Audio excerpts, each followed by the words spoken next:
DCB മീഡിയയുടെ പുതിയൊരു വീഡിയോയിലേക്ക് സ്വാഗതം. സംസ്ഥാന സർക്കാരിൻ്റെ സാമൂഹ്യ സുരക്ഷാ പെൻഷനുകളും മറ്റ് ക്ഷേമനിധി പെൻഷനും ലഭിക്കുന്നവർ ശ്രദ്ധിക്കേണ്ട കാര്യങ്ങളാണ് ഷെയർ ചെയ്യുന്നത്. ഒന്നാമതായി, ഓണം പ്രമാണിച്ചുള്ള ഈ മാസത്തെ സാമൂഹ്യ സുരക്ഷാ ക്ഷേമ പെൻഷൻ വിതരണം സംസ്ഥാനത്ത് നടന്നുവരികയാണ്. ബാങ്ക് അക്കൗണ്ടിലേക്ക് പെൻഷൻ തുക ലഭിക്കുന്ന ഭൂരിഭാഗം പേർക്കും ഈ മാസത്തെ 2000 രൂപ ലഭിച്ചുവെങ്കിലും വീടുകളിൽ സഹകരണ ജീവനക്കാർ വഴി പെൻഷനുകൾ എത്തുന്നവരിൽ ഒട്ടേറെ പേർക്ക് പെൻഷൻ എത്തിച്ചേർന്നിട്ടില്ല. അതുപോലെ ബാങ്ക് അക്കൗണ്ടുകളിൽ പെൻഷൻ തുക എത്തിയപ്പോൾ കേന്ദ്ര സർക്കാർ വിഹിതമായ 200 രൂപ മുതൽ 500 രൂപ വരെയുള്ള തുക ഉൾപ്പെട്ടവർക്ക് ആ തുകയും പ്രത്യേകമായി അക്കൗണ്ടിലേക്ക് എത്തുവാനുണ്ട്. നിലവിൽ കേന്ദ്ര വിഹിതമുള്ള പെൻഷൻകാർക്ക് ബാങ്ക് അക്കൗണ്ടുകളിൽ 1500 അല്ലെങ്കിൽ 1700, അതുമല്ലെങ്കിൽ 1800 എന്നിങ്ങനെയാണ് ഇപ്പോൾ ക്രെഡിറ്റ് ആയിരിക്കുന്നത്. നാളെ മുതൽ നബിദിനത്തിൻ്റെയും ഓണത്തിൻ്റെയും അവധികളും ആരംഭിക്കുന്നതിനാൽ പലർക്കും ഇനി പെൻഷൻ തിരുവോണത്തിന് ശേഷമായിരിക്കും കൈകളിൽ എത്തിച്ചേരുക.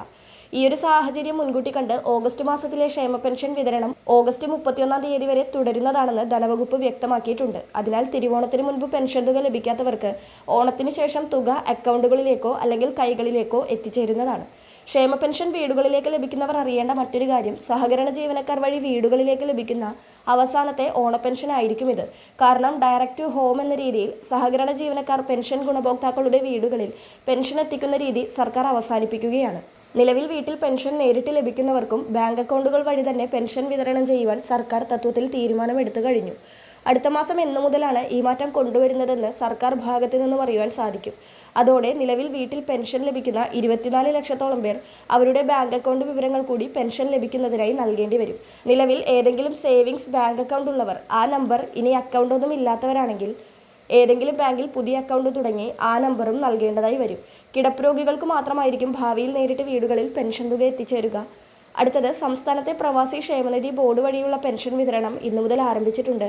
കഴിഞ്ഞ ദിവസം പ്രവാസി പെൻഷൻ വിതരണം ചെയ്യുന്നതിന് 32 കോടി രൂപ ധനവകുപ്പ് ലഭ്യമാക്കിയതോടെയാണ് ഓണത്തിന് മുന്നോടിയായി പെൻഷൻ തുക പ്രവാസികളുടെ ബാങ്ക് അക്കൗണ്ടിലേക്ക് എത്തിയത്.